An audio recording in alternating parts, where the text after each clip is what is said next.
Hola a todos, muy buenas tardes. Mi nombre es Mauricio Reina Rendón. Soy licenciado en Derecho y maestro en Impuestos.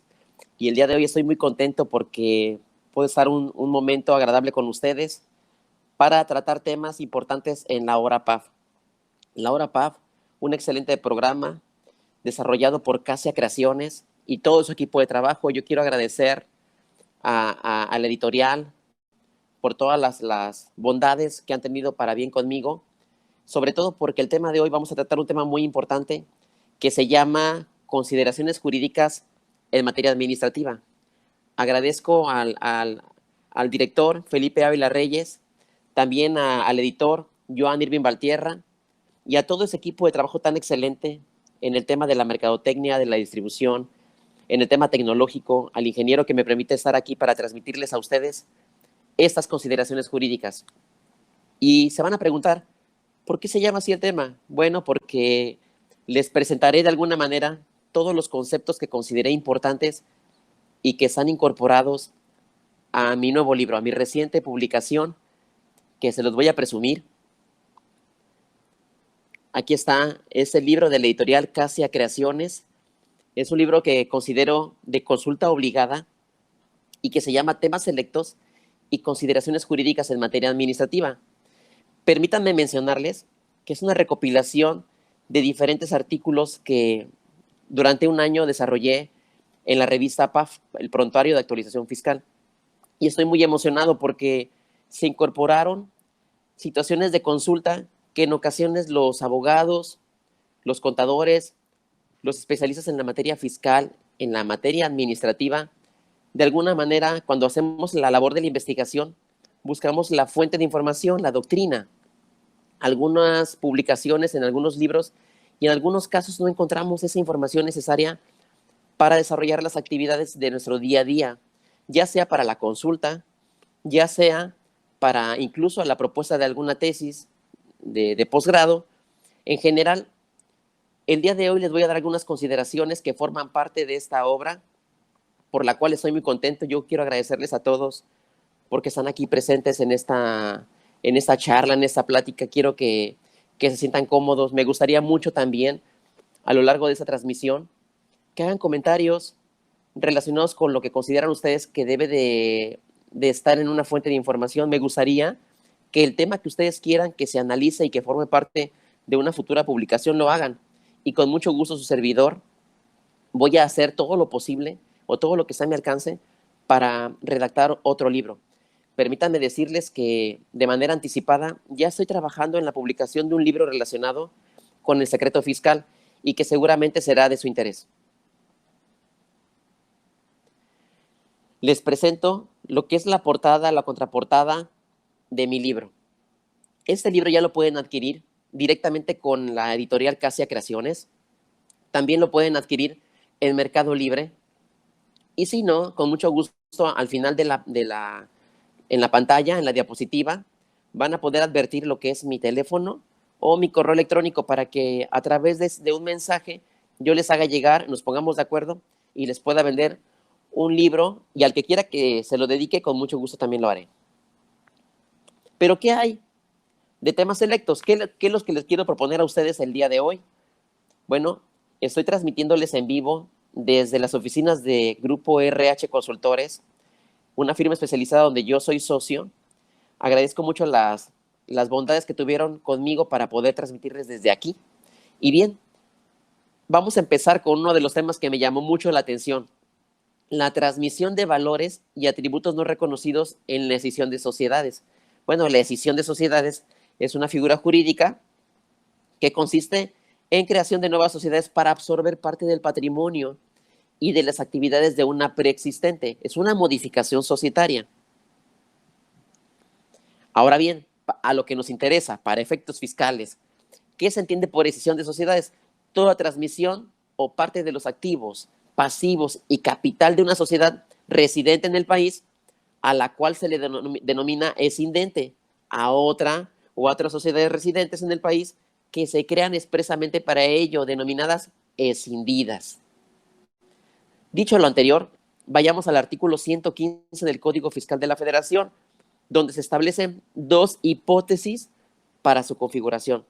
Número 1, cuando el escindente transmita una parte de su activo y pasivo y capital a una o varias escindidas sin que se extinga. Puede pasar. Y también cuando la sociedad escindente transmita la totalidad del activo, pasivo y capital. Fíjense bien,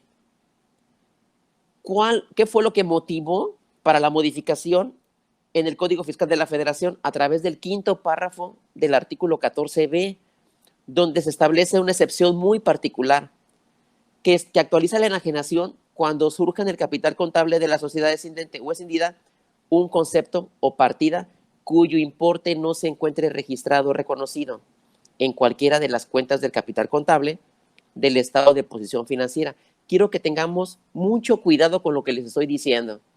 Importes que no se encuentren registrados. Hay que recordar la obligación de los contribuyentes para efectos de reconocer y precisamente de registrar, porque propiamente eso es la contabilidad. Aquí estamos adentrándonos en un tema que el legislador quiso analizar o quiso incorporar a nuestro Código Fiscal. Estamos entrando a un tema sobre fraude de ley. Fraude de ley y acciones tendentes de los contribuyentes a través de un esquema societario o modificación para afectar al fisco. Entonces, estimados amigos, todas las cuestiones modificadas a partir del 2014 en adelante a través de las reformas fiscales, créanme, son tendentes a presumir que los particulares están evadiendo el pago de los impuestos. Por eso es que se han incorporado medidas recaudatorias a través de facultades de gestión. Esas modificaciones al código son para eso, porque están estableciendo que el particular se aprovecha de medidas fiscales para evitar reconocer partidas o importes que no se encuentren en las cuentas del capital contable o, como les dije, del estado de posición financiera. ¿Cómo ven? Ahora, ¿qué pensó el legislador con ese tema? Bueno, el legislador refiere en la exposición de motivos que las autoridades han detectado, es decir, el fisco federal, que los contribuyentes transmitían valores y atributos fiscales sin el reconocimiento de las consecuencias que corresponden en el pago de impuestos. Es decir, palabras más, palabras menos, la nueva sociedad no reconoció algunos valores y atributos fiscales para no pagar el impuesto. Es decir, el movimiento societario ante fedatario público se realizó, pero no había cuentas registradas. Cuidado con eso, porque ya estamos incluyendo también al notario público. Y también estamos quitándonos de responsabilidades para efectos de las personas que integran a los socios o accionistas. Eso es un tema diferente que después vamos a analizar. Pero en general, eso fue lo que motivó al legislador a incorporar una excepción para considerar enajenación en escisión de sociedades. Un saludo para todos los que nos están viendo, para todos mis amigos y colegas. Les agradezco la oportunidad.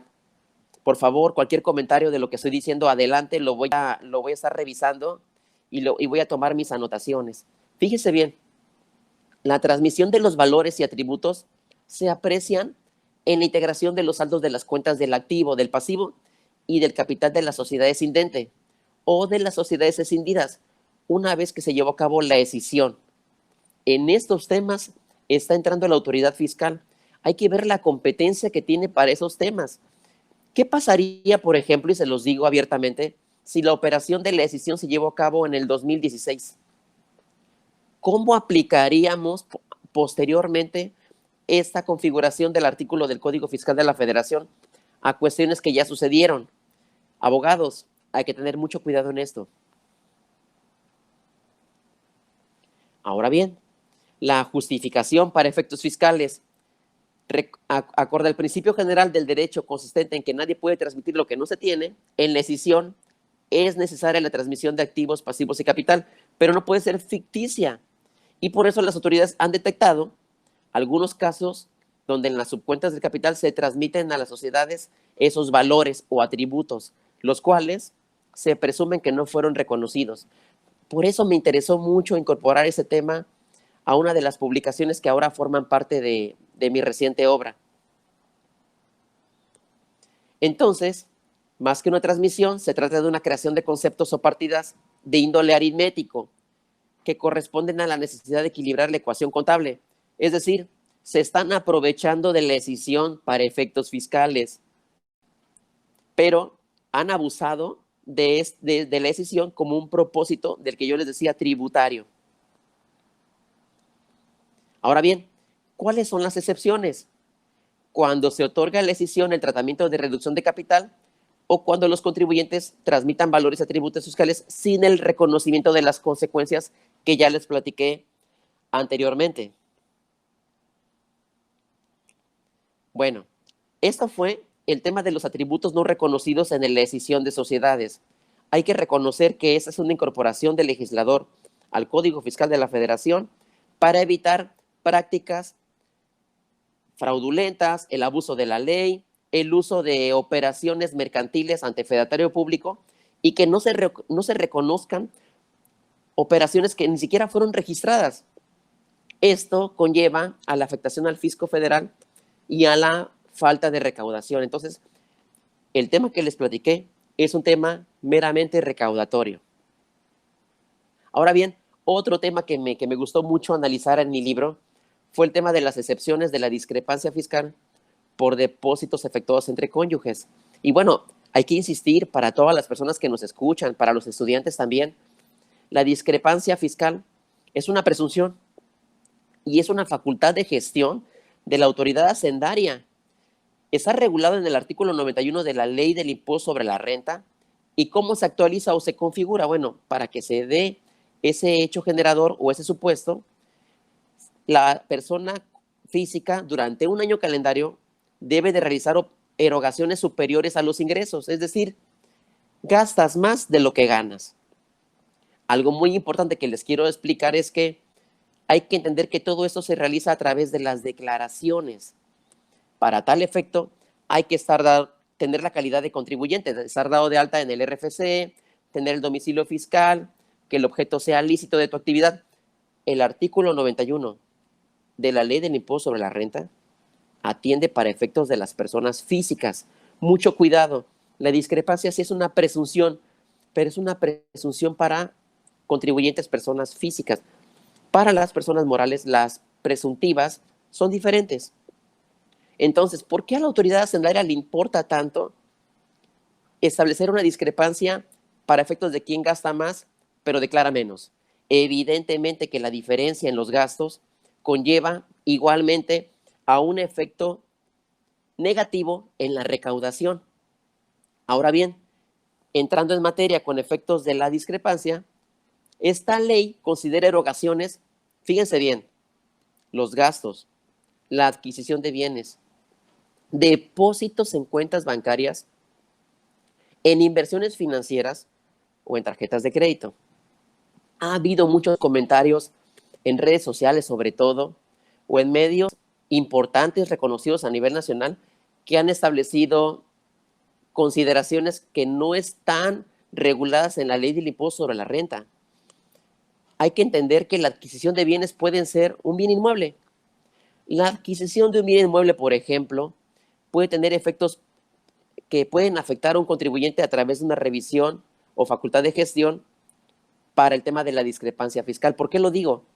¿Cómo pueden entender ustedes que una persona física durante un año calendario adquiere un bien inmueble por un monto de 5 millones de pesos, pero resulta que en su declaración anual él señala o ella señala que sus ingresos ascendieron, ingresos acumulables, a 2 millones de pesos?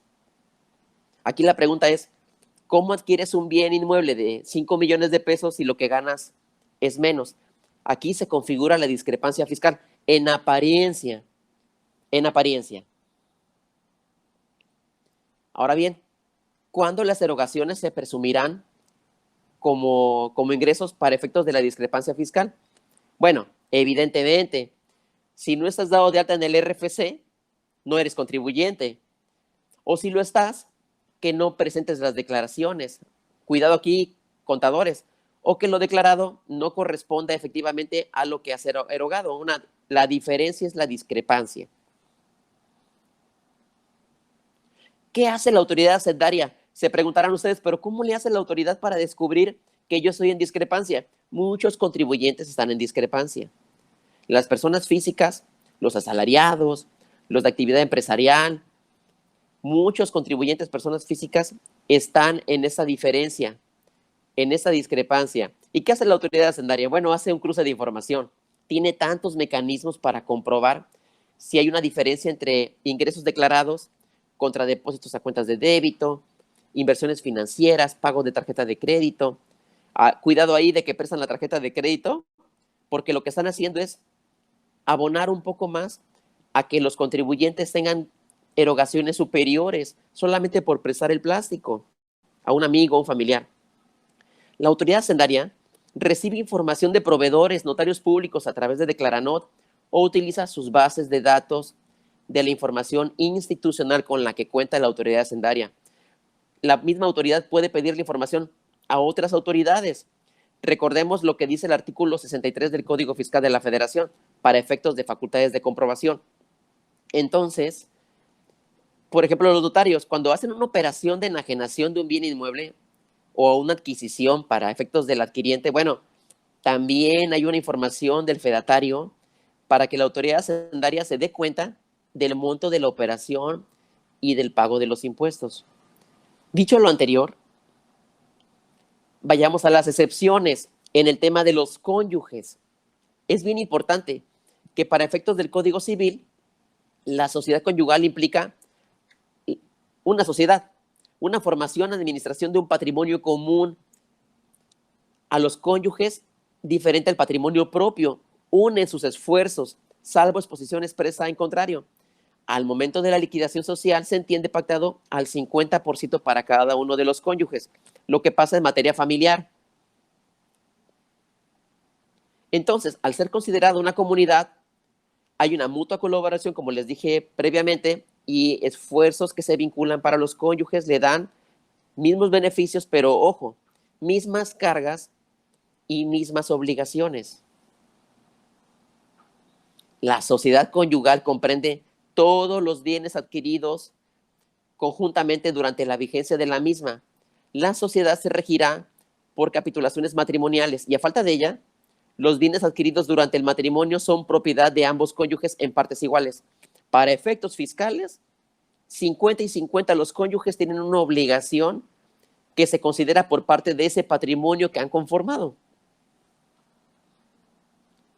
Ahora bien, ya sabemos el tema de la sociedad conyugal.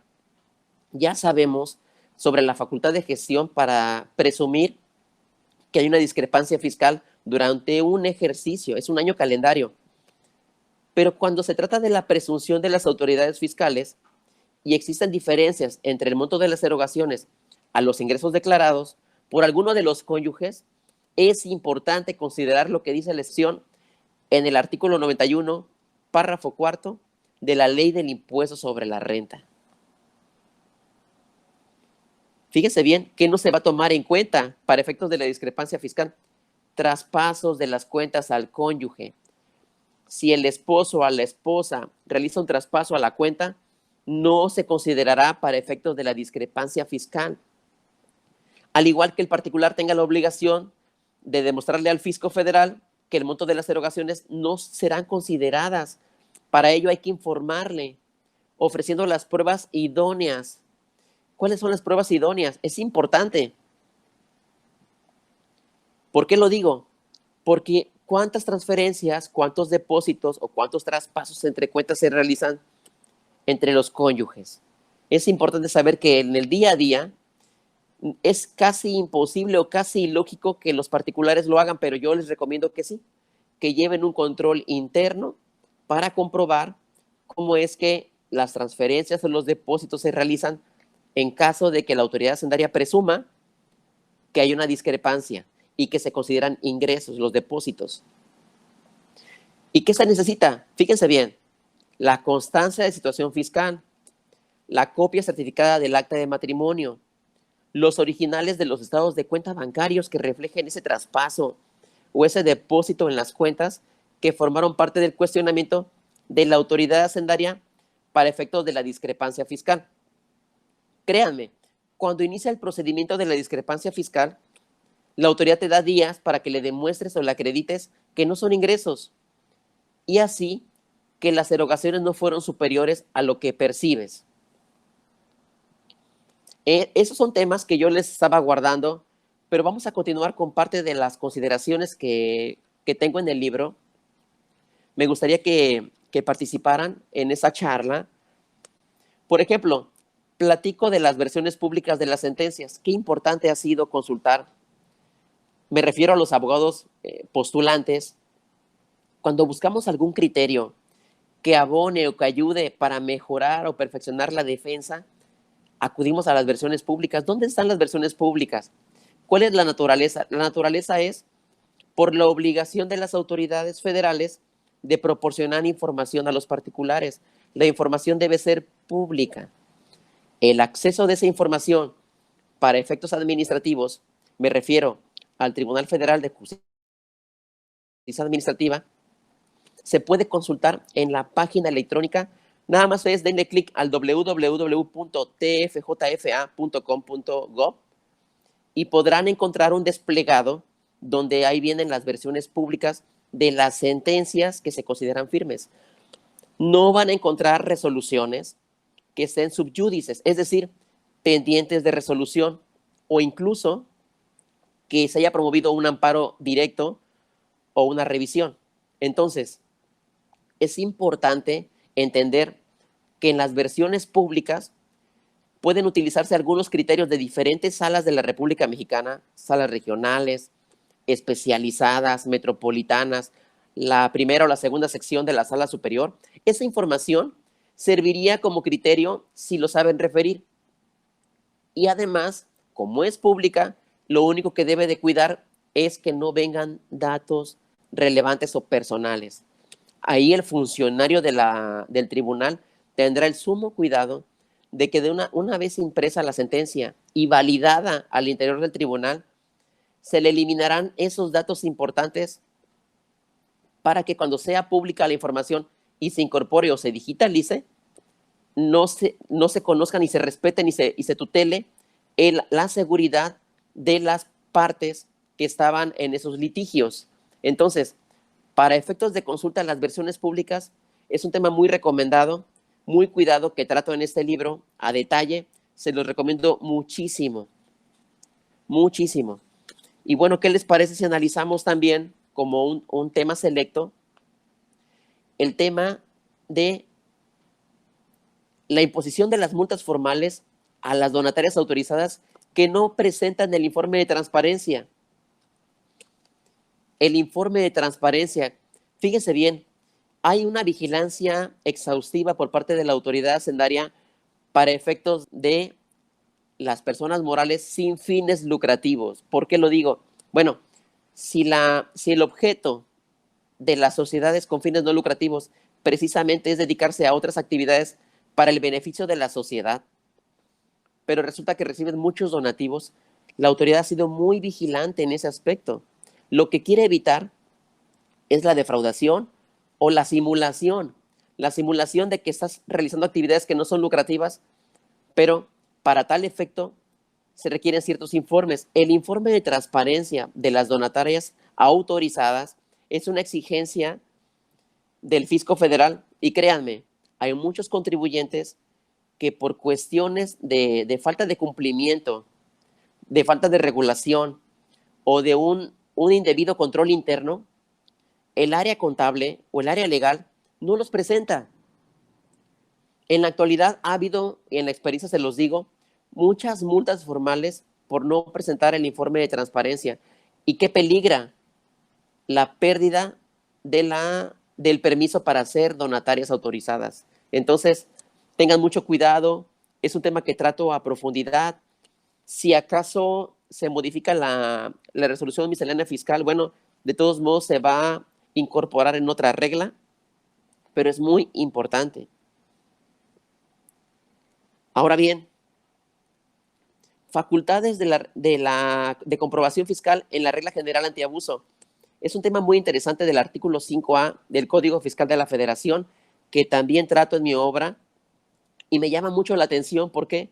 Porque analizo algunas excepciones que no son tan reguladas en el Código Fiscal. Incluso La regla miscelánea que habla sobre un órgano que va a determinar si existe o no el abuso para efectos de algunos actos jurídicos que están en contra de la norma legal y que incluso tenga tendencia para efectos penales. Bueno, aquí el órgano que va a determinar no ha sido regulado por la miscelánea, no se ha publicado.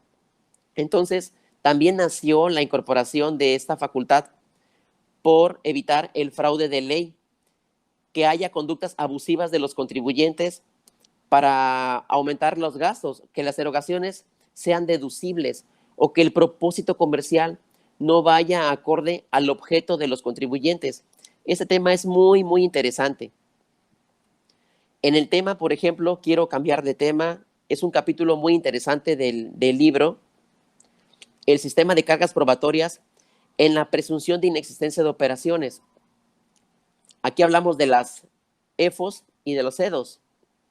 Aquí la simulación de las operaciones que se declaran inexistentes, que también es una facultad de gestión y de control por parte de la autoridad hacendaria, llama mucho la atención. El sistema de las cargas probatorias, es decir, implica qué elementos tienen los contribuyentes y qué elementos tiene la autoridad hacendaria cuando tengan la obligación de demostrar lo que están afirmando. El que afirma tiene la obligación de comprobarlo, pero también hay reglas administrativas para efectos de un juicio de nulidad o un juicio contencioso administrativo, ya sea en la vía sumaria o en la vía ordinaria. Es importante saber que no son las mismas cargas las que tiene una empresa que deduce operaciones o una empresa que factura operaciones simuladas o inexistentes. Aquí en mi obra trato de alguna manera de llevar a detalle este tema. Un saludo para todos mis amigos que nos están viendo y que nos siguen en esta charla, presentación del libro, consideraciones de temas selectos, que estoy muy contento de participarles. Algo muy interesante es la cláusula irrevocable de transmisión de patrimonio en las donatarias autorizadas.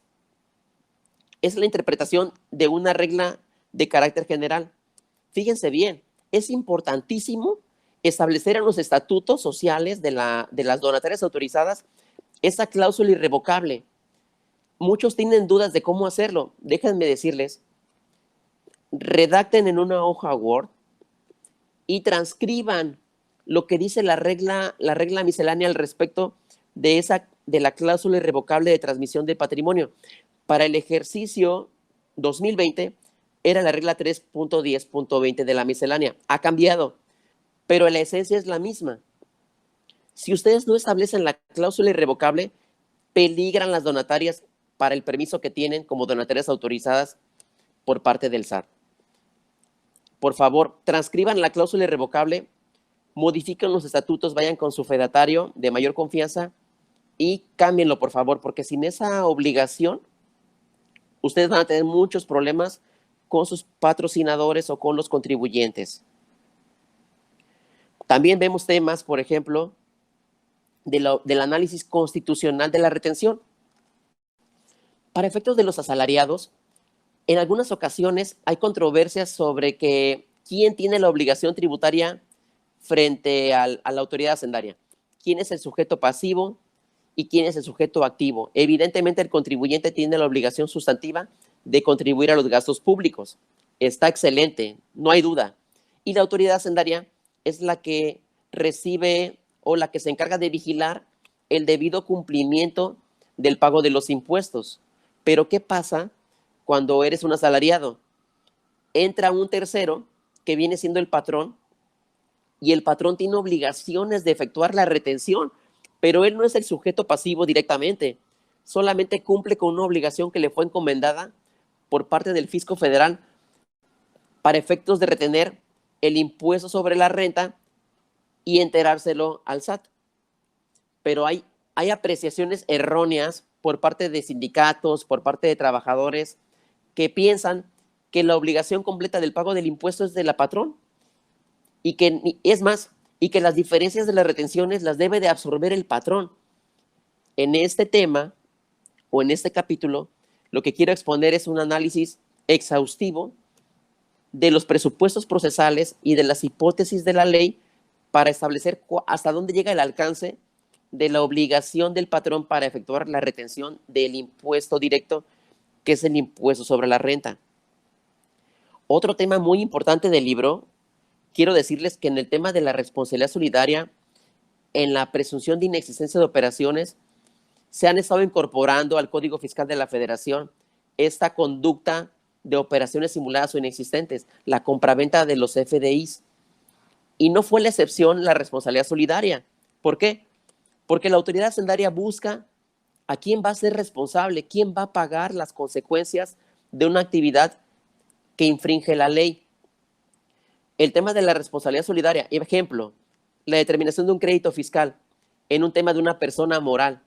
Si la persona moral tiene en su contra la determinación de un crédito, bueno, lo que va a hacer la empresa o la persona moral es, bueno, llegar al pago, que es la extinción de la obligación, o a través del PAE, que es el procedimiento administrativo de ejecución, bueno, lo que alcance o lo que satisfaga al fisco federal servirá para terminar de pagar ese crédito que tiene a cargo. Pero, ¿qué sucede cuando la persona moral no tiene los bienes suficientes para satisfacer las necesidades o las exigencias del SAT? Entramos con el tema de la responsabilidad solidaria y es ahí donde entramos a que son los socios accionistas los que deberán cumplir de manera solidaria esas obligaciones. Bueno, pues los mismos efectos del cumplimiento exigido van también para efectos de la simulación de operaciones o la inexistencia de las mismas. Ya se incorpora al artículo 26 la fracción décima, incisos G y H del Código Fiscal para esos efectos. ¿Ustedes qué consideran? ¿Qué es correcto? ¿Consideran que ha sido adecuado por parte de la autoridad hacendaria esa casi persecución en el tema de las operaciones inexistentes? Porque vamos viendo eso. El Código Fiscal se está convirtiendo más que permitir un control en una facultad de gestión y de control superior a las facultades de comprobación.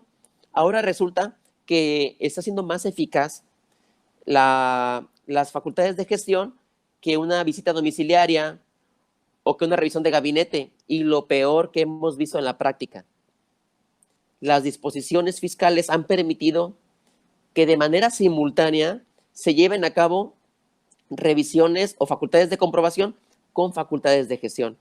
Ejemplo que les doy, la discrepancia fiscal, la norma general de antiabuso, la transmisión indebida de las pérdidas fiscales, este tema de la responsabilidad solidaria de Código Fiscal de la Federación, de manera adjunta se lleva a cabo o se permite las facultades de comprobación en temas de visita domiciliaria o revisión de gabinete. Recientemente se publicó, y quiero decirles, en la revista del tribunal, estaba analizando una jurisprudencia que habla que no importa que en una resolución liquidatoria no se establezca el artículo 69b del Código Fiscal de la Federación para considerar como fundada y motivada una revisión que tiene el origen o que se sustenta en la inexistencia de operaciones de un contribuyente o la presunción de que está simulando o están adquiriendo CFDIs. Fíjense nada más cómo el origen es 69b, pero la liquidación no contiene esa fundamentación. Bueno, ya el Tribunal Federal de Justicia Administrativa ha dicho que no importa, que no interesa ese señalamiento porque son cuestiones diferentes y que no afectan a la visita domiciliaria. Entonces, es interesante ese tema. Yo se los recomiendo mi libro. También vemos, ese me gustó muchísimo. No sé si recuerden que en algún momento les hablé de ilegalidades no invalidantes de las resoluciones. Bueno, temas selectos considera muy importante o muy oportuno hablar de ilegalidades no invalidantes, porque estábamos señalando en temas anteriores cómo cuando los abogados hacen argumentaciones para nulificar un crédito o una resolución definitiva, hay argumentos que se consideran infundados, inoperantes, insuficientes. Pero ¿qué pasa con las ilegalidades no invalidantes? Es decir, está mal lo que hizo la autoridad en su resolución, pero no provoca la anulación del acto.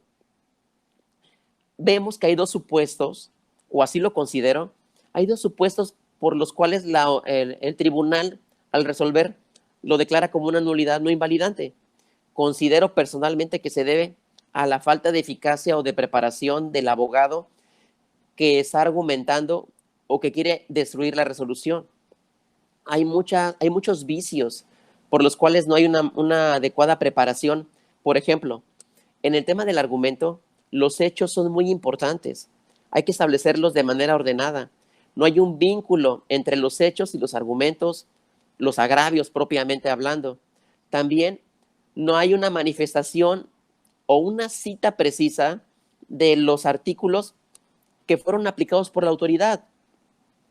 De tal suerte que si hay una irregularidad en la argumentación de los particulares, es muy probable que el tribunal fiscal, al emitir su sentencia, las pueda determinar como ilegalidades no invalidantes. Entonces, otra cuestión muy importante es que si ustedes detectan un vicio, por ejemplo, error en la tipicidad o ilegalidad en la tipicidad, falta de competencia material, ausencia de competencia, ausencia de la firma autógrafa, alguna notificación que se traduciría, por ejemplo, en una nulidad lisa y llana, pero si no lo argumentan bien, si no establecen el vicio que les causó la autoridad, entonces van a caer en el error de que los argumentos sean insuficientes y van a permitir que el tribunal, cuando resuelva, los declare como ilegalidades no invalidantes. Desafortunadamente es así.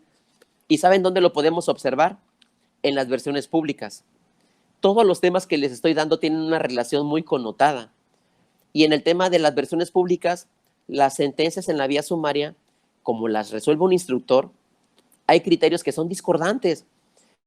Por ejemplo, una sala regional del norte sobre el mismo tema puede emitir su fallo diferente a una sala, por ejemplo, de Chiapas, o donde estoy, en la sala regional del Pacífico en Acapulco. El mismo criterio puede ser resuelto de manera diferente. En una me dan la nulidad y en otra me dicen que el agravio es infundado, es insuficiente o es inoperante o es una ilegalidad no invalidante. ¿Qué pasa con la ilegalidad no invalidante para efectos prácticos? Sí es un vicio, pero no es suficiente y no te lleva a la nulidad. No te lleva a la declaratoria de nulidad. Entonces, yo les recomiendo que cuando argumenten, busquen la fuerza suficiente en sus argumentos, en sus agravios, para que el tribunal les dé la razón. Cabe destacar que ante una ilegalidad no invalidante, todavía tienen la opción de cuidar para efectos constitucionales la protección de la justicia federal en un amparo directo. Quizá en el amparo directo, si saben hacer la redacción correcta en la argumentación, obtengan quizá una revocación de la sentencia de origen. Ahora bien, para efectos de la ley antilavado en operaciones con activos virtuales, ese tema fue de los primeros que estuve analizando en la revista de Prontuario de Actualización Fiscal, y es un tema que también está, bueno, incluso ya hay certificaciones para temas de actividades vulnerables por parte de la Unidad de Inteligencia Financiera. Entonces yo les recomiendo que analicen ese objeto de la ley antilavado. Es coloquialmente porque la ley es muy extensa, con activos virtuales, los bitcoins o las criptomonedas. Ahora bien, también analizo en parte un capítulo sobre los lineamientos en el juicio de nulidad para ofrecer el dictamen pericial en materia contable. ¿Por qué lo digo? Cuando son temas técnicos o la naturaleza no es propiamente del abogado postulante, se debe de ofrecer una prueba pericial contable. Cuando hay diferencias en el cálculo, cuando hay una diferencia impositiva realmente considerable, que no se trate nada más de la interpretación de la norma. Un ejemplo, si estamos debatiendo un artículo de la ley del impuesto sobre la renta por su interpretación, requiere de la actividad únicamente o propiamente del abogado postulante en materia fiscal. Y se debatirá el argumento contra la refutación de la autoridad para fijar una litis y que los tribunales resuelvan. Hasta ahí vamos bien, ¿no? Pero ¿qué pasa cuando son diferencias impositivas sobre las deducciones, sobre las consideraciones de los gastos realizados por el particular, sobre las transferencias de algunas cuentas bancarias y sobre el tipo de registro que se realizó por parte de los contadores y del contribuyente. Ah, muy bien. Ahí entra la labor del perito en materia contable para efectos de elaborar un dictamen. En este capítulo trato de establecer en favor de ustedes una serie de una organización desde el concepto, la presentación, la incorporación del dictamen, la forma en que se presenta el dictamen y la importancia de realizarlo en un tribunal para que el dictamen tenga una relación correcta con el argumento para destruir el acto de autoridad. Sin argumento y un buen dictamen no obtienes la nulidad. Y igual al revés. Entonces, aquí en este capítulo, la recomendación que yo hago es que el abogado postulante en materia fiscal trabaje en conjunto con el contador o el perito en materia contable, de manera que las preguntas que se van a incorporar al cuestionario sean eficaces. Les voy a decir algo. ¿Qué errores he visto en la práctica profesional? He visto que las preguntas del cuestionario son legales, son para efectos legales, no sirven. ¿Por qué no sirven? Porque la autoridad no las va a tomar en consideración para resolver el dictamen pericial. Es probable que incluso el dictamen del particular y el dictamen pericial de la autoridad, o incluso el dictamen del perito tercero en discordia, no sean tomados en cuenta para el dictado de la sentencia. ¿Por qué? Porque las preguntas no contienen aspectos técnicos en materia contable. Entonces yo les recomiendo que lo incorporen, que lo cuiden, y ahí vienen en el capítulo desarrollado algunas recomendaciones. Me permití, por ejemplo, buscar fuentes del derecho, me permití también incorporar tesis de la Suprema Corte de Justicia y también de la propia revista del Tribunal Federal de Justicia Administrativa. Por ejemplo, hay un capítulo que se llama Controles Jurisdiccionales Especiales. Aquí, en este tema de controles, yo lo que busco es una nueva manera de determinar cómo un procedimiento contencioso administrativo no es perfecto.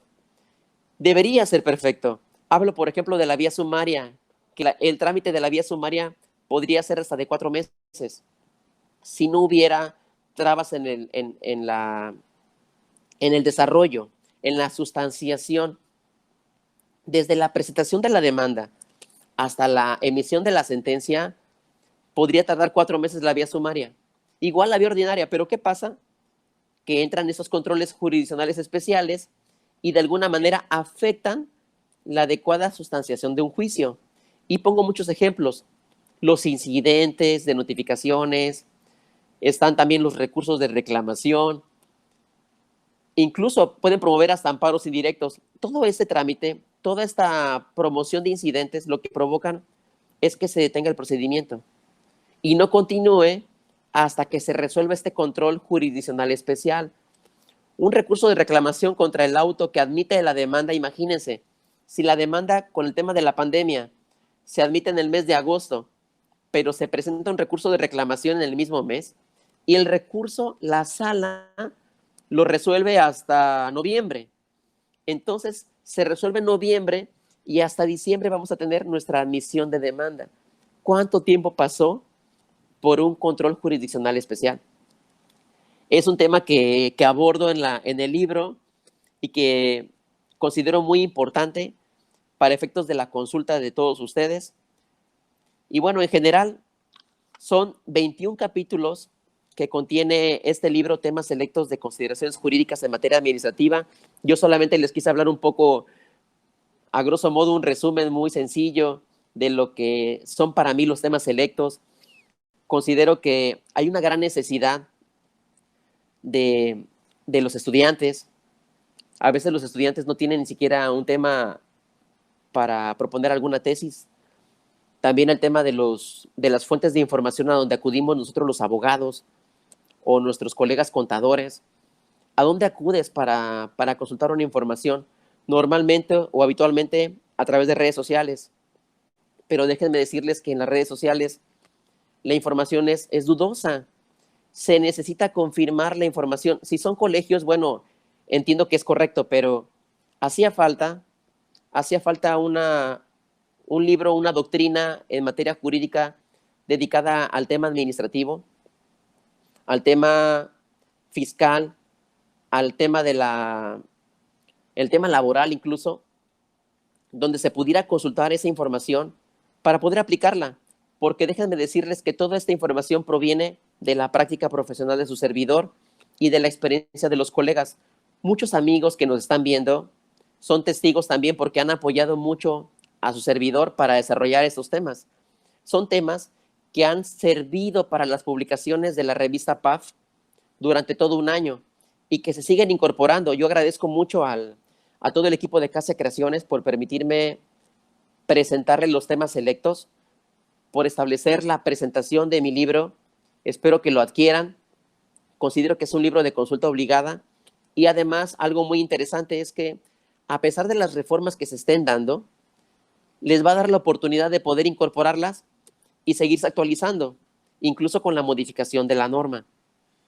Lo pueden adquirir directamente con el editor, directamente con Casia Creaciones, o me pueden mandar, les voy a poner aquí, miren, ahí está mi nombre, ahí está mi correo electrónico, pero también ahí está mi teléfono. Me mandan un WhatsApp y con mucho gusto les voy a asesorar para efectos de que puedan adquirir ese libro. Muchas gracias a todos por su presencia, por su participación. Agradezco al licenciado Felipe Ávila Reyes por la oportunidad, por este espacio tan importante que me dan de darles a conocer algunos pormenores interesantes que consideré necesarios de temas selectos y que forman parte de este libro. Estoy muy emocionado. Muy pronto les daré noticias de algunas promociones que vamos a tener con respecto a este libro. Ya está la preventa y ya está la venta de este libro también. Y del próximo que se tratará sobre el secreto fiscal, que ya muy pronto vamos a concluir. Estamos a un 80%. Les agradezco mucho su atención, todos sus comentarios.